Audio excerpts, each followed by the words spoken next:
Ayun, at nalasing na nga sila mga kapabling at good luck sa dalawa kong tropa na si Giling at si Melvin. Kasi hindi sila napaalam sa mga asawa nila. Ayun, talagang galit na galit yung mga wife nila. At ayun, maaga nga pala kami gumising para mamalingke. Magna-night swimming po kasi kami. At ito nga po pala yung kaibigan ko na Chabing Kulot at siya na rin po yung magluluto. Siya na rin po nag-budget at dito at dumaan na rin ako ng Alphamart mga kapablin para bumali ng mga disposable na gagamitin namin. At ito nga mga kapablin, tinali ko na sa motor ko yung mga pagkain, mga gagamitin namin. Yan yung tropa ko si Jason Buhay. At dito na po pala kami sa pool na niliguan namin ng Datoria. Dito lang yan sa Liwid Bikutan. At ayan nga po mga kapabling, dito lang kami nag-aantay pa kasi hindi po bukas yung pool. Ayan po nga pala mga nakalagay dyan kung magkano yung mga entrance para sa bata at saka adult. Yung mga notice nila kung anong pwede sa loob. Ay mga kapabling, tignan nyo na lang kung gusto nyo baligo din dito sa private resort dito sa Andatoria sa Luwer Bikutan. At ayan nga po, no smoking po dito mga kapabling at 1,000 po yung multa. Ayan nga po si Kuya, nag-aantay na bukas ng gate. Ayan po pala yung mga kasama namin sa loob ng pool.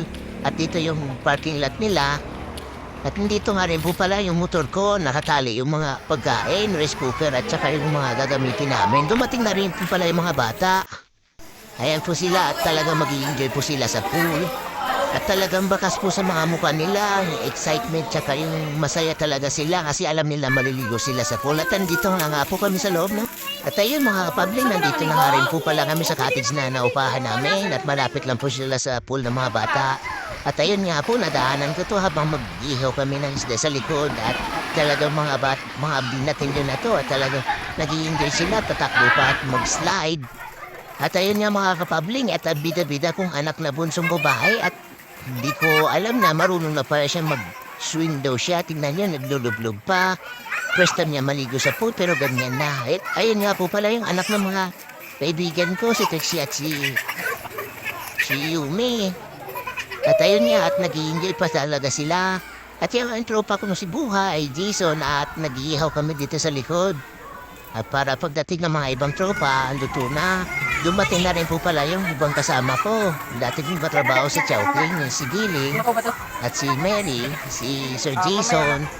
At may swimming pala to mga kapabling. At talagang almost 5 years kami hindi nakita-kita.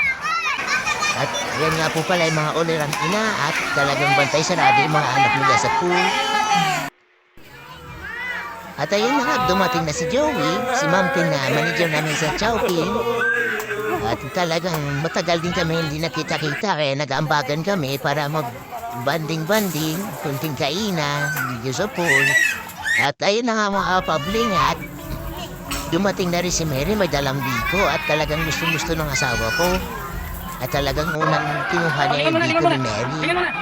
At ayun na nga mga kapabling, nag-ambagan kami tig-100 para sa alak at soft drinks. At talagang wala kaming mapaglagyan ng mga ice at mga inuman namin. At kaya ginawa ko na ng ice cooler yung box ko. Tingnan niyo po. At talagang hindi na rin naman po malulusaw agad-agad kapag nandyan sa loob. Dumating na rin po pala yung mga kaibigan ko. At si JC at si Marlon kasama ko sa trabaho. At ayun na nga po pala mga kapabling, nag-chat na kunting pintuhan. At alam na po yung kasunod na mga kapabling, ito na po. At ayan, talagang good luck na lang po sa dalawa kong tropa na si Giling at si Jomar kasi hindi nagpaalam sa mga wife nila. Talagang lasing na sila, tingnan niyo po. At pinubugbog na ni Sir Jason si Giling. At yung si Melvin talagang nagubad na ng short, nakabrief na lang, sumasayaw-sayaw. Ganyan po kasaya mga tropa. At ayan, salamat po pala sa mga bubbling supporters at mabuhay kayo hanggat gusto nyo.